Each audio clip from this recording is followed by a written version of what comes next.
Karena apa? Di dalam surat Al-Isra ayat 2, ayat 72 Allah bersabda, "Man kana fi hadhihi a'ma fahuwa fil akhirati a'ma wa adallus sabila." Barang siapa saat di dunia mata hatinya masih buta terhadap Allah, terus dia meninggal dunia, maka di akhirat pun juga begitu, wa adallus sabila, dan jalannya lebih tersesat. Na'udzubillahi min dzalik. Oleh sebab itu saya menarik hukum wajib bagi umat Islam khususnya untuk mencapai makom makrifat kepada Allah. Apakah itu bisa? Bisa. Walaupun kita tidak ada nasab kewalian, tidak ada nasab tabi'in. Sebab Allah dawuh di dalam surah An-Nur ayat 35, "Nurun ala nurin yahdillahu linurihi mayyasha." Nur cahaya makrifat ini akan dijatuhkan terhadap hati hamba yang dikehendaki. Di situ tidak ada membahas nasab, tidak. Tidak. Siapapun panjenengan bisa untuk meraih predikat inna akramakum indallahi atqakum, yang sesungguh-sungguhnya takwa, bisa. Yang penting mengikuti petunjuk. Siapapun jenengan, laki dan perempuan, bisa menjadi kekasih Allah. Yang penting jenengan mengikuti petunjuk yang sudah diberikan oleh Kanjeng Nabi Muhammad SAW. Lihat Ali Imran 31 tadi. Jikalau kita betul-betul mengikuti ajaran Rasulullah dengan kafah, dengan sempurna, tidak hanya secara syariah jasmani, juga hakikiyah secara ruhani, yuhibbukumullah wa yaghfir lakum dzunubakum. Ini Al-Quran. Allah akan mengangkatmu sebagai kekasihnya, sebab jenengan telah menanggalkan cintanya hatimu terhadap selain Allah selama ini, kau ganti dengan hanya cinta pada Allah Subhanahu. Caranya bagaimana? Pun satu, jenengan kedah wajib punya guru akhirat. Sekali lagi, jenengan wajib mempunyai masyayikh atau guru akhirat. Siapa guru akhirat itu? Guru yang hanya mendidik hati kita, ruhaniyah kita, khusus tauhid la ilaha illa anta wa ana. Surat Al-Anbiya 87 dan surat Al-Anbiya 25. Ini kita harus mencari figur masyayikh yang membidangi tauhid tersebut. Itulah tahapan hakikat untuk menuju makrifat. Banyak guru-guru yang seperti itu. Cuman kita oleh karena tidak mau mencari, maka tidak akan pernah mendapatkan. Cari itu. Sebab mohon maaf, nanti kita akan dididik tauhid la ilaha illa anta. Itulah keihsanan dalam iman kita. Kata Rasul tentang ihsan, anta budallaha ka'annaka taroh. Ketika kau beraktivitas, ketika kau menyembah, seakan-akan kau bisa melihat Allah. Fa'ilam taroh, apabila tidak bisa melihatnya, maka dalam hatimu merasa selalu dilihat oleh Allah. Ini nanti jenengan diwejang tentang ilmunya di situ. Setelah jenengan diwejang ilmunya, maka selanjutnya jenengan akan diperintahkan oleh guru-guru masyayikh akhirat kita untuk melakukan kholwat atau suluk menuju wusul, atau uzlah menuju makrifat pada Allah, bertemu Allah di makom musyahadah.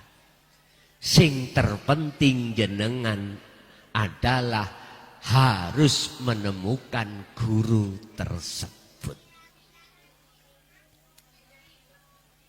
Ketika saat masyayikh kita mendidik kita tentang tauhid la ilaha illa anta Bapak Ibu, maka isi materinya itu selalu menyejukkan hati kita. Karena apa? Karena kita ruhaniyah itu ditarik oleh beliau-beliau, dihantarkan untuk menuju dan bertemu Allah. Ingat di dalam surat Az-Zumar ayat 54, bagaimana resiko kita ketika di dunia belum sempurna Islam kita, bagaimana? Wa anibu ila rabbikum wa aslimu lahu min qabli ayyatiyakumul adzab tsumma la tunsarun. Wahai umat manusia, lekaslah kau kembali ruhaniyahmu kepada Allah untuk bertemu terhadap Tuhanmu. Setelah kau sudah bertemu wa aslimu, kau akan bisa tawakal dengan sebenar-benarnya. Kau akan bisa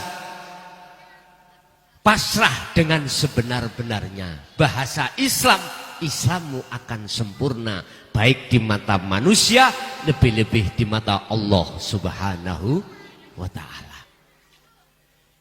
Jikalau hal ini tidak lekas panjenengan kali kulo kita lakukan, terus kita ketemu yang namanya kematian, maka Allah mengancam tsumma la tunsarun. Ruhaniyah kita ketika ajal menyebut kita, ketika ruh meninggalkan alam dunia menuju alam yang kekal, maka di situ kita tidak akan mendapatkan rahmat dari Allah Subhanahu wa ta'ala. Oleh sebab itu, saya hadir di sini Bapak Ibu hanya satu. Tolong lekaslah benahi ruhaniyah kita untuk kembali kepada Allah Subhanahu wa ta'ala. Saya doakan panjenengan jikalau mengikuti petunjuk-petunjuk niki, saya doakan sebelum panjenengan iku sedo, sebelum panjenengan itu meninggal, Allah mentakdirkan sudah bertemu terhadap panjenengan. Ingat, Allah berjanji dalam surat Al-Ankabut ayat 5. Wa man kana yarju liqa Allah fa inna ajalallah la'at. Barang siapa di dalam hatinya ada keinginan untuk bertemu Allah, maka Allah berjanji terhadap waktu yang sudah ditentukan atas pertemuan tersebut. Alhamdulillah, yang janji ini Allah, bukan saya. Bapak Ibu, ketika kita sudah mendapatkan masyayikh, guru akhirat kita, kita akan ada dua syarat bisa bertemu Allah. Buka di dalam surat Al-Kahfi ayat 110, ayat yang terakhir. Dua syarat untuk bisa bertemu Allah. Ayat yang terakhir. Wa man kana yarju liqa'a rabbih. Barang siapa yang ingin bertemu Tuhannya, yaitu Allah Subhanahu wa ta'ala bagi umat Islam, maka ada dua syarat. Tolong syarat ini dicamkan baik-baik. Pertama, fal ya'mal amalan sholihan. Jenengan kali kula, kita semuanya diharapkan untuk melakukan perbuatan yang bagus, baik di mata manusia, lebih-lebih di mata Allah, di mata Allah. Di mata manusia kita menjaga hukum syariah. Di mata Allah kita menjaga ruhaniyah kita di dalam hukum hakikat. Mana sih ruhaniyah yang disebut amalan sholihan. Setiap saat dan waktu, satu hari satu malam 24 jam, semampu kita untuk senantiasa ingat kepada Allah. Selalu hati berzikir kepada Allah. Yang kumaksud zikir di sini, ingat di sini adalah hati jenengan sadar dan menyadari lewat merasakan dan mengimani bahwasanya sekecil dan sebesar apapun makhluk bisanya bergerak karena digerakkan oleh Allah Subhanahu.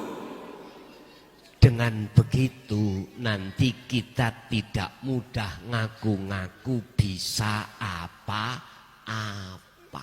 Betul? Ini kalau jenengan mau. Dan ini tidak mudah dan ini sangat mudah. Tergantung jenengan.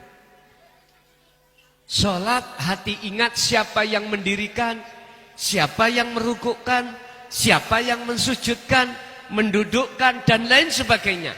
Ingat tadi saya katakan dalam surat Al-Hadid ayat 3. Allah itu di dalam dan di luar jenengan. Allah itu nama yang memiliki nama Allah adalah Alladzi asra bi 'abdihi lail. Dialah zat hidup yang maha suci yang memperjalankan hambanya di tengah malam. Jenengan berdiri karena didirikan oleh Allah. Rukuk, sujud. Jikalau hati sampean itu mensibukkan terus sadar kalau gerakan apa yang terjadi pada diri kita datangnya illa billah, maka disitulah cara orang yang menjaga zikir. Alladzina yadhkurunallaha qiyaman wa qu'udan wa ala junubihim. Baik keadaan berdiri, duduk, berbaring, hati tetap Kanjeng Nabi iku selalu ingat datang Allah. Itu yang pertama. Yang kedua, syarat yang kedua, apabila panjenengan ingin bertemu Allah di dunia ini adalah wala yusyrik bi ibadati rabbih ahada. Jangan pernah panjenengan kali kula niki waktu ngibadah, waktu aktivitas di dalam hati kita ada iman selain Allah. Selain Allah yang melakukan, jangan. Saya ulang, dalam aktivitas apapun, apakah beribadah sebab ibadah secara mahdhuf murni, sholat, zakat, puasa, haji, baca Quran, apapun, ataupun ghairu mahdhuf, ibadah selain yang murni, kerja, apapun aktivitas jenengan, jangan pernah di dalam hati jenengan itu ada iman selain Allah.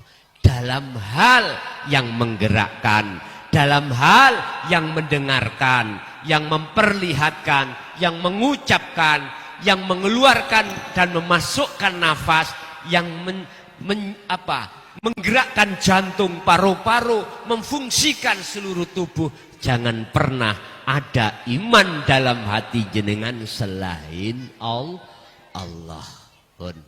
Dua hal ini manakala setiap saat dan waktu jenengan pegang faqadistam sakabil urwatil wuthqa lam fisama laha, maka nafsu itu tidak akan pernah bisa masuk di dalam hati jenengan untuk melalaikan kepada Allah. Alhamdulillah.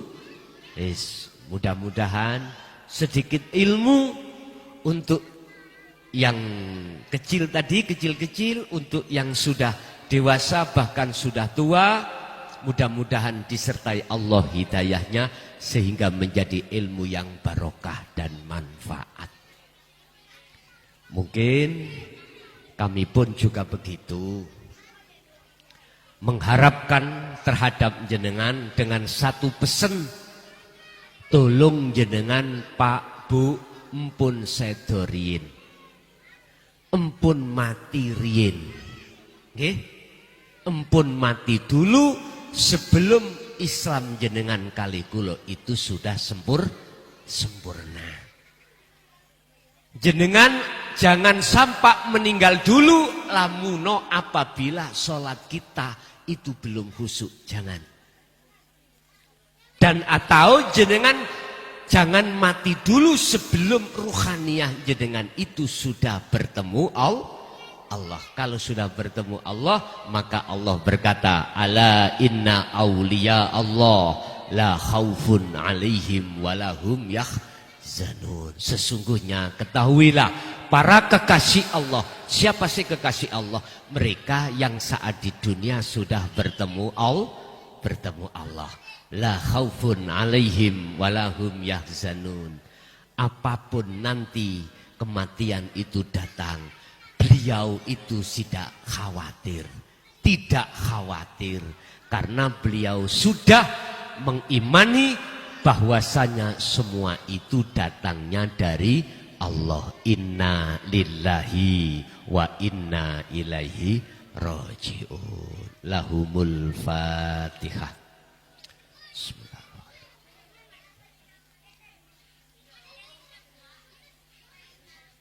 Bapak Ibu hadirin jamaah rahimakumullah, itu apa yang bisa kami sampaikan, baik untuk anak-anak ataupun kita yang sudah dewasa bahkan sudah tua. Ilmu yang kami sampaikan barangkali dari ucapan kalimat saya yang kurang berkenan di hati panjenengan. Saya atas nama pribadi Mukhlason Rosyid minta maaf yang sebesar-besarnya. Doanya untuk yang sepuh-sepuh aja nggih. Nggih, saking kula dari saya awal sampai akhir, sekali lagi saya katakan barangkali ada ucapan yang kurang berkenan, kami mohon maaf yang sebesar-besarnya. Akhirul kalam, hadanallah wa iyyakum wal afa minkum. Assalamualaikum warahmatullahi